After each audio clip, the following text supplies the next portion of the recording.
to another episode of Done Dissertation Office Hours, where we talk with researchers and doctoral students about their education and dissertation journey and all the great work that they have done or plan to do with their doctoral degree. My name is Dr. Ramon Goings, and I'm host of Done Dissertation Office Hours, and I'm founder of Done Dissertation, where we demystify the dissertation process so that doctoral students can write and defend their dissertation in 1 year or less. Today's episode, I'm so excited for this. I first met our special guest, Dr. Sarah Toutant, on TikTok initially, and I saw a lot of the content that she was putting out about just what you can do and how you can leverage your doctoral degree. And I think it's a conversation we need to have. So let's give a warm welcome to Dr. Sarah Toutant. Hello, I'm so excited to talk today, get into all the many things. Thank you for having me. Thank you so much for being a guest. So, sometimes they see you as doctor now, and they often see you as that. But, if we rewind time, there's always a journey to where, as folks get to where they are today.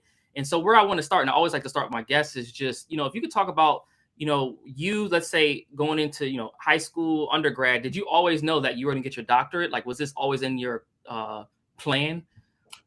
No, it wasn't always in my plan, but being a leader was always in my plan. So when I was in high school, I was, junior class president. I was student body government president.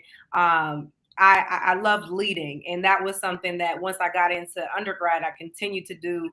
And I was the Black Student Union president. We brought Dr. Angela Davis to campus. I was probably the first one to have a microphone or a megaphone in my hand, advocating for equity and justice and all those types of things.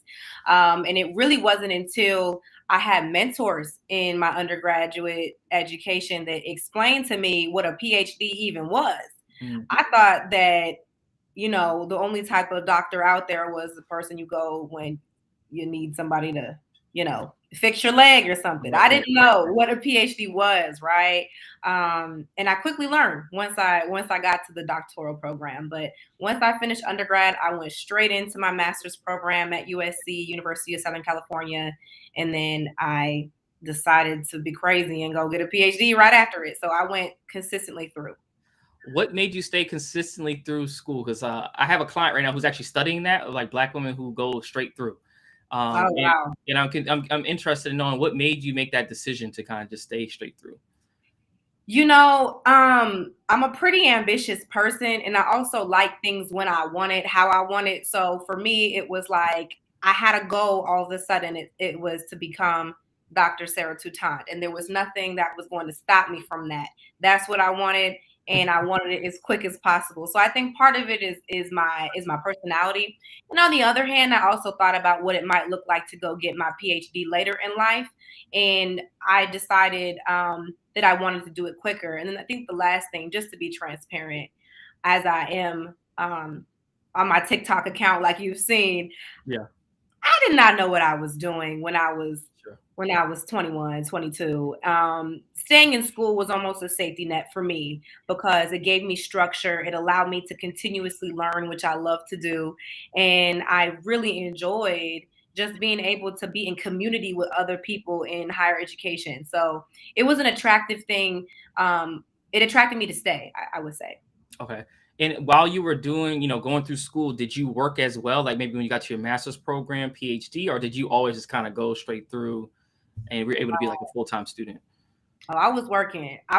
And now that I have my diploma and I'm finished officially with USC, I can say whatever I want. Oh, I was working, because the thing about it is there is, this kind of like stigma behind working and also going to grad school. Like you got to completely focus on grad school. And yeah, that just wasn't for me. I wanted to continuously grow my resume as well as put some coins in my pockets. You know what I mean? So I started my consulting business. I also worked in various places on campus. I was a director of diversity, equity, inclusion for our graduate students at USC. We have over 20,000 graduate students there.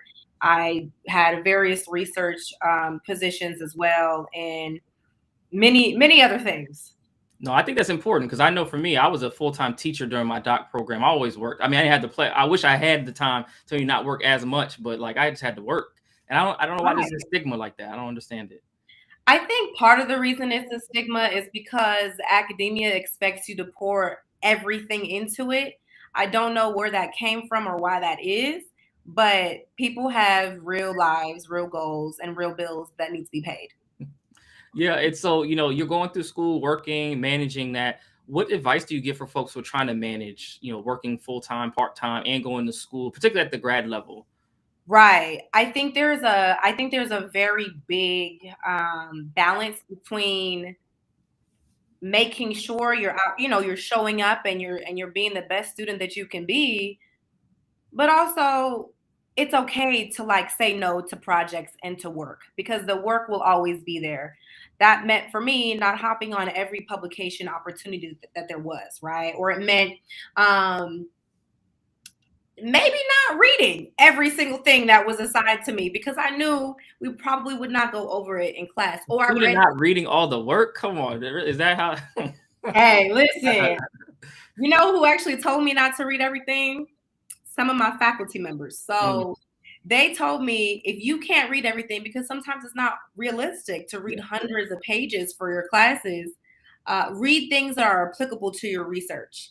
Read things that are applicable to your work that you can maybe cite in the future when you write your dissertation. No, that's good. Yeah. All students, it's just impossible. As faculty, we know students are not reading all the work. It's just not, depending Yeah. on your class, it's not set up to, yeah, I think just unrealistic reading Yeah. expectations a little bit.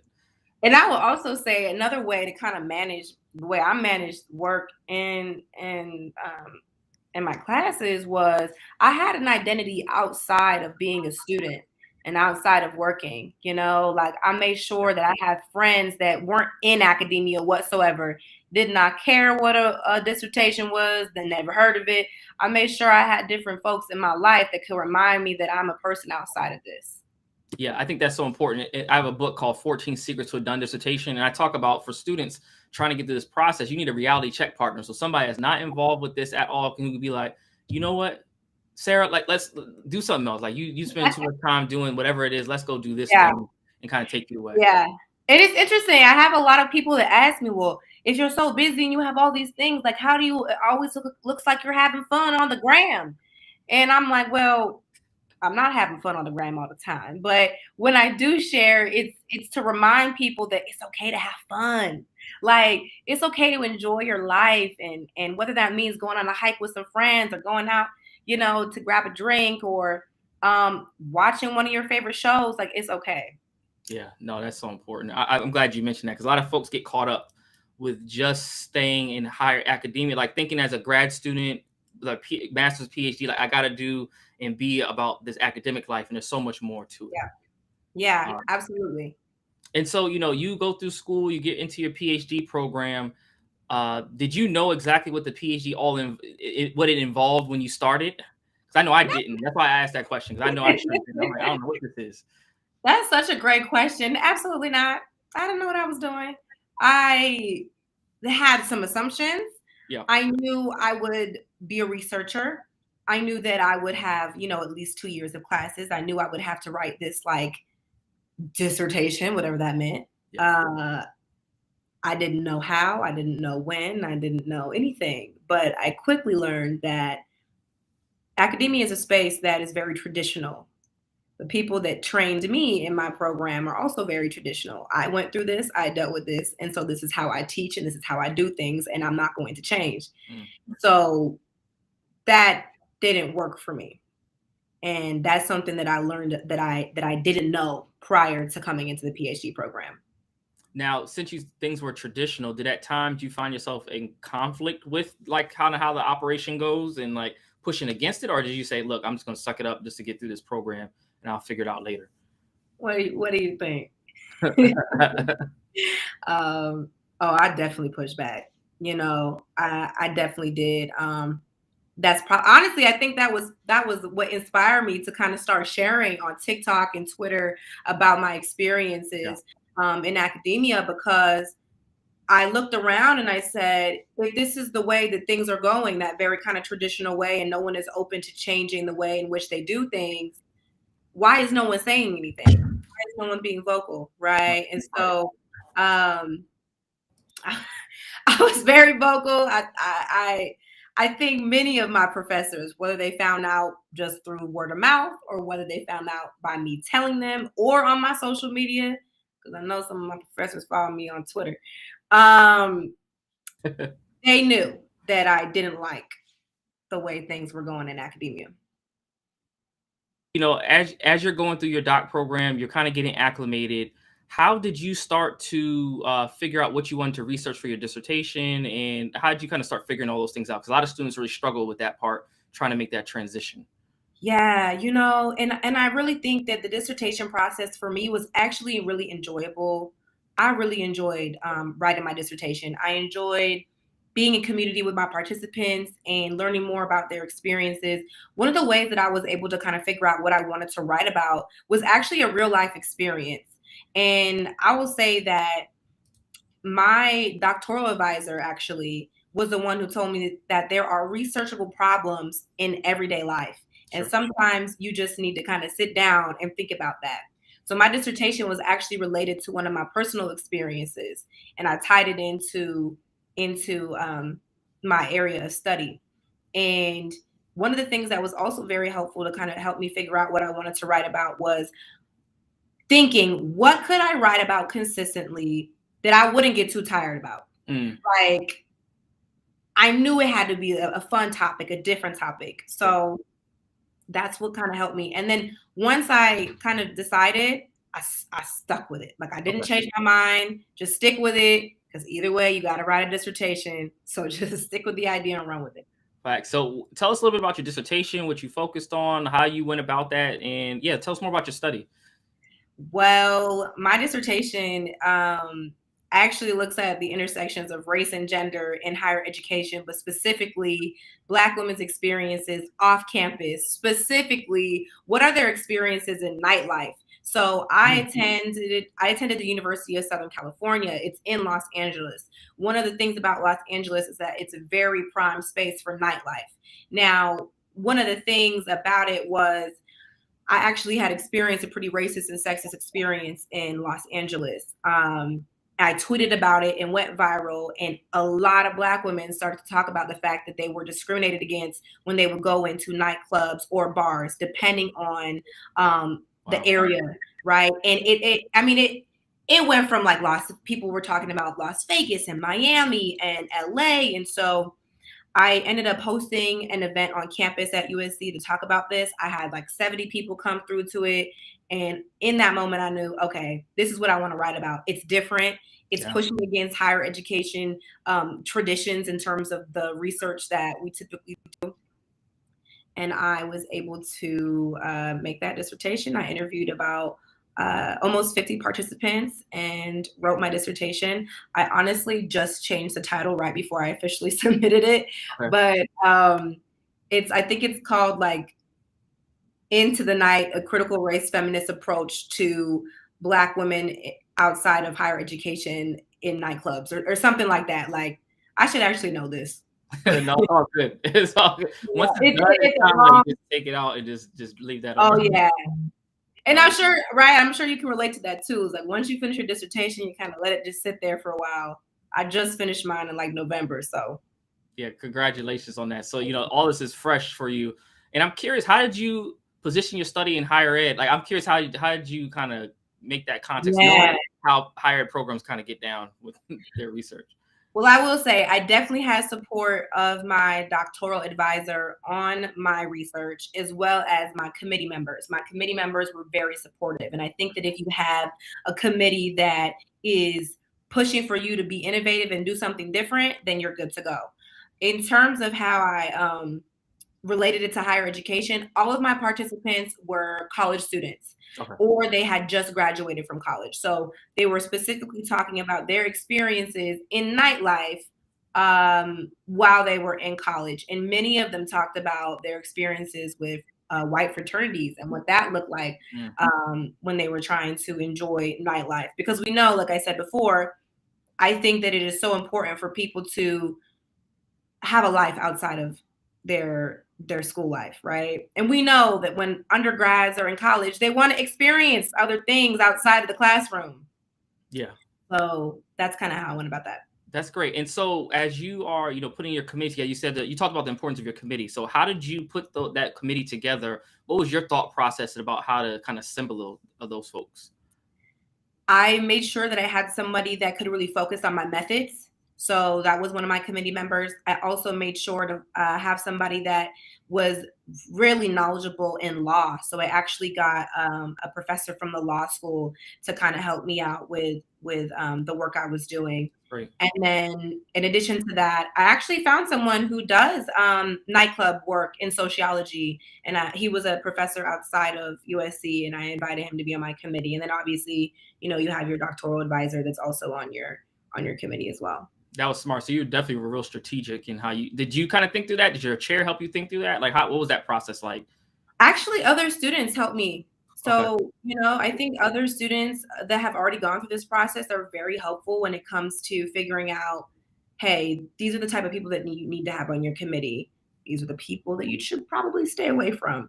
And that was really helpful from prior students who had already graduated. That's great. And since it's fresh for you, you've gone through this process, you put, submitted your document.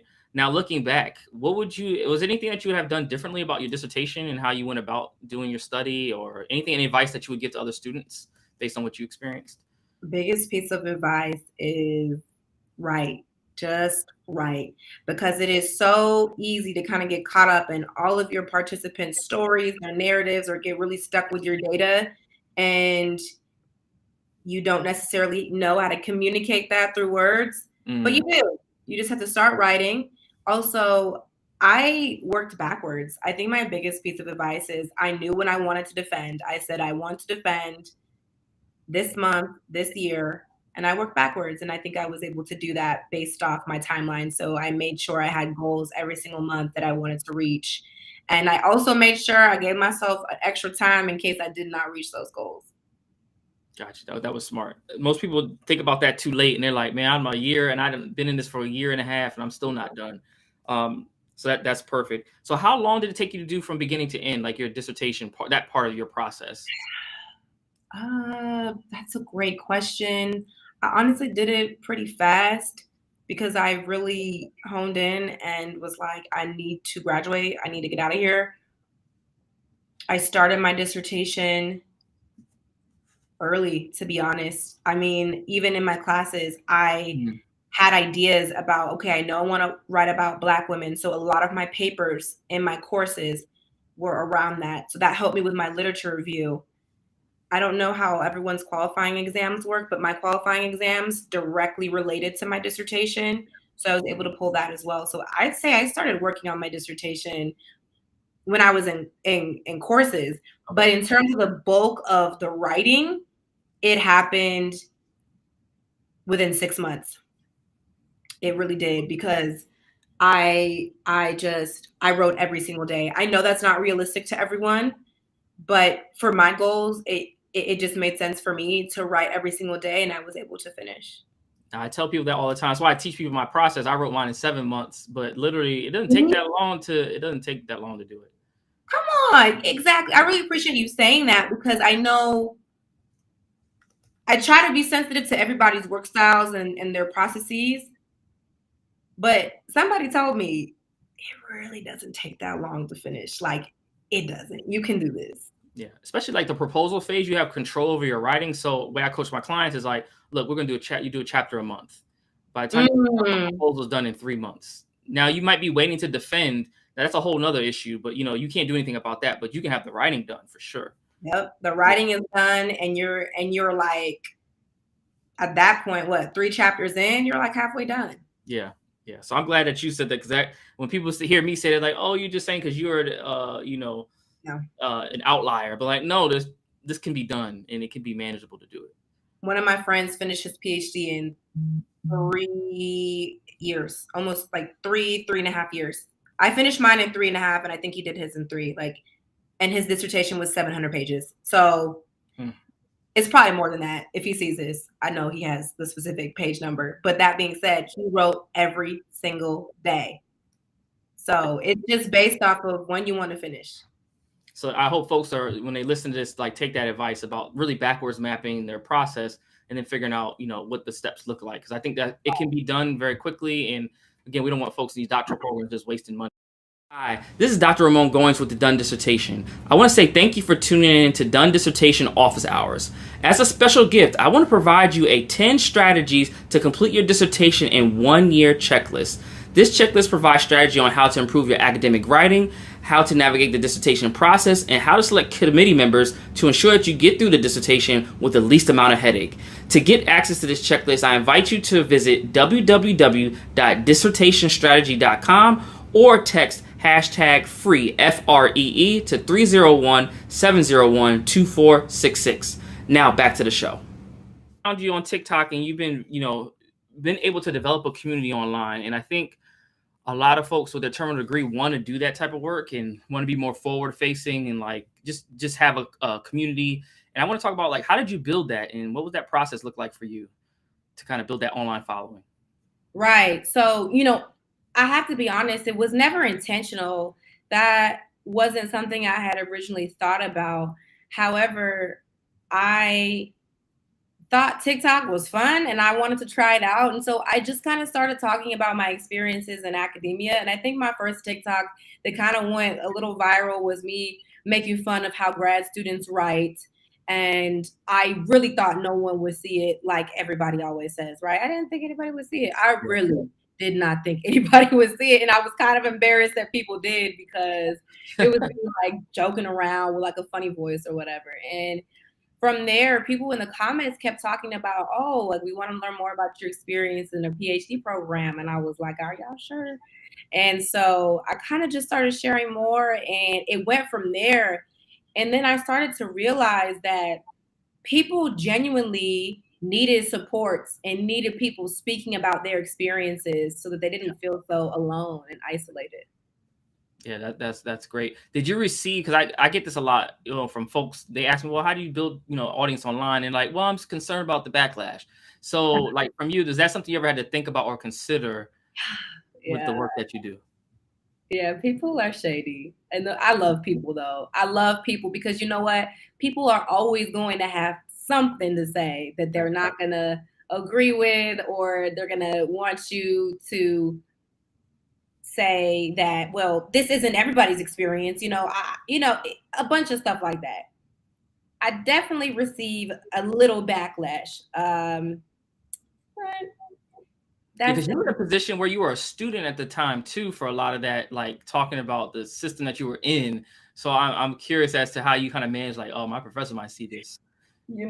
at that point, I was like, y'all don't pay me enough to worry about what I do online. You do not. So it was interesting. I mean, I had professors being like, oh, Sarah, I saw your TikToks, and at first it made me feel a little under or a little like spotlighted, I should say. And I'm like, oh, are people like on my social media? But yes, people are on my social media. It is okay. And people are going to have their own opinions. I will say it was interesting though, because professors are a little nosy. And so they'll see my Twitter or they'll see my TikToks. They never like open up a conversation about it, but they would just say, oh, I saw your social media. And I just kind of So vague. I hate when yeah, yeah. And from there, I think people know that I'm pretty unapologetic for who I am and the way that I experience the world. So nobody was bold enough to say anything to my face. If things were said behind my back, I'm sure it happens, but it happens to everyone. That's cool. I appreciate that. So for folks who are considering, like, just put it out there if that's what you want to do, and then Yeah. as long as you're not saying, as long as you're not being, depending on where you are and where you're positioned, as long as you're not being crazy with the employer, there's some things some people have to consider. But as long as you're not Right. doing that, there's no problem having fun online, I don't think. Right, absolutely. And I have a full-time position now, which I absolutely love. And I make sure that I don't really, excuse me, I don't really share too much about my employer unless somebody, is on LinkedIn, but that's normal. It's LinkedIn. But I would advise people just to be mindful about what you do put out online, right? I think there's a way to kind of balance being authentic and genuine and also being mindful that like this is your livelihood and you want to make sure you're not caught up in anything too crazy.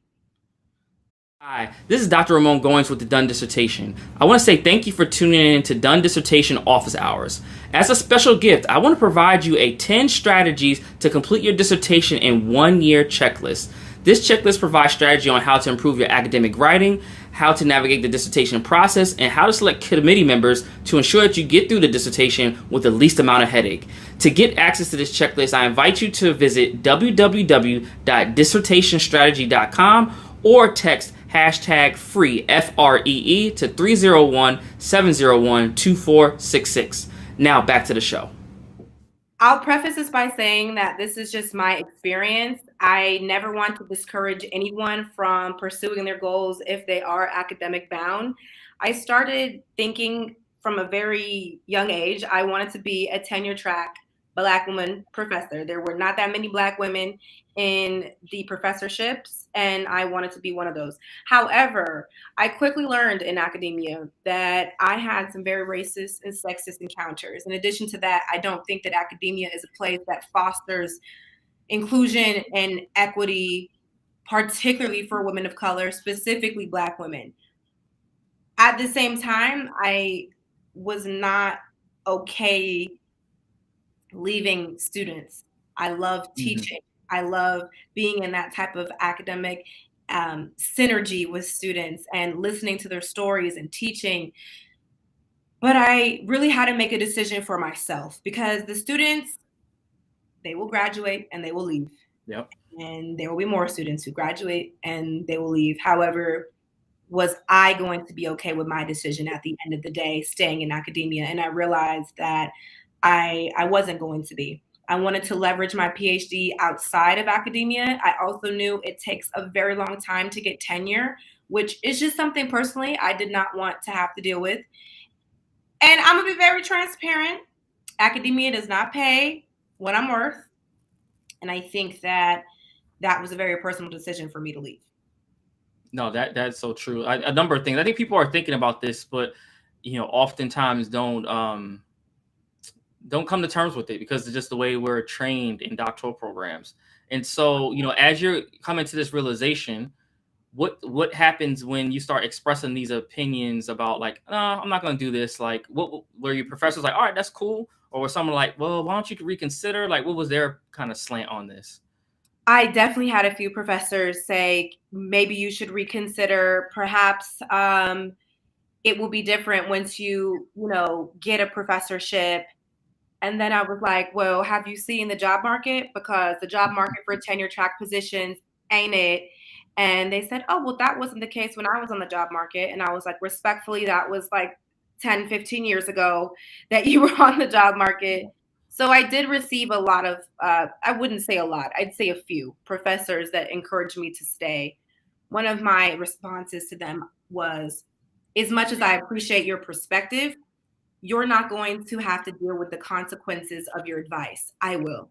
So I ended up deciding that I needed to do what was best for me, and I applied to non-academic jobs, and I am so glad that I did.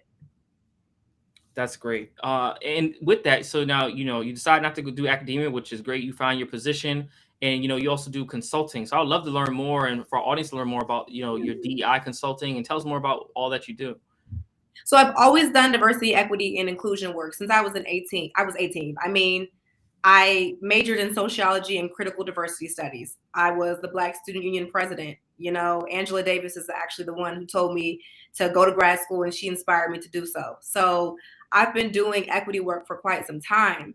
Even in my research in my PhD program, I was doing equity work and always mindful of DEI. So that was my particular research expertise. And I wanted to kind of translate that into practice. So I did open my consulting business during my PhD program. I was able to consult with media agencies, higher education institutions, nonprofits, and other spaces that needed someone to kind of look at their diversity, equity strategy or lack thereof. And I'm currently a director of diversity, equity, inclusion at a very large agency. I absolutely love the work I do. And when I have time and capacity, I also consult with, like I said, pretty much any type of organization or industry. when it comes to their DEI goals. I'm also a public speaker, so I speak on diversity, equity, and inclusion topics. I also speak on leadership topics as well. And I'm recently starting to book gigs to kind of talk about my transition out of academia. So that's been fun too. That's great. That's super dope. So how can folks find you to learn more about that side of the work that you're doing if they want to contact you to come to their organization? Sure. So if you want to contact me, you can reach out to me on LinkedIn. If that doesn't work, you can also reach out to me just at drtoutant@gmail.com. Perfect. And before we wrap up, I do want to ask about your dissertation, right? Given the uniqueness of your topic, have you done anything with the night scene in LA, like based on what you found from the women? Like, did you go back? Like, what was that? What does that look like? I haven't done anything yet. I have plans. One of the biggest things that my participants recommended is that we start to open not only nightclubs, but bars as well as restaurants that are Black women owned. So that is one of my goals to do, is to, really kind of work with folks on the ground who have been interested in opening these types of spaces, because Los Angeles certainly needs that. And in addition to that, I know a few promoters that are very inclusive. So if I ever want to go out with my friends or something, I always work with them because they are inclusive of all types of people, races, genders, body types, body shapes, and that's something that is really important. That's great. And as we wrap up, how can folks, stay in contact with you, follow you on social media? Where can they find Yes. Okay. So all of my social media is just Dr. Sarah Toutant. So Dr.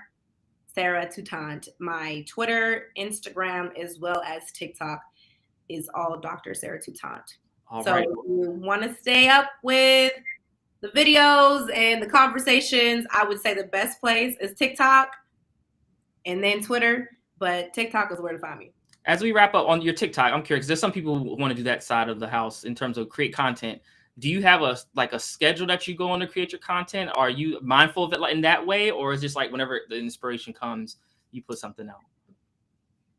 Whenever the inspiration comes, I ultimately do want to create some type of schedule. I was in conversation with someone a couple months ago about taking my TikTok to the next level, so we might be doing that soon, but for now the way my schedule is set up, it's just when the inspiration comes. Got you. I got you. Well, thank you so much, Dr. Toutant, for being on. I'm gonna bring you behind the scenes for a second and we'll wrap up. All right, everybody. Thank you so much for another episode of Done Dissertation Office Hours. I'm your host, Dr. Ramon Goings, founder of Done Dissertation, where we demystify the dissertation process that you, the doctoral student, can write and defend your dissertation in 1 year or less. If you are a doctoral student and you're looking for support to get through your doctoral program, we created a 10 strategies checklist to help you get through your dissertation process. So if you want access to that checklist, text #free, #FREE to 301-701-2466. And again, it's #free to 301-701-2466. And as always, thank you so much for tuning in. And I look forward to seeing you next time on another episode of Done Dissertation Office Hours. Have a great week.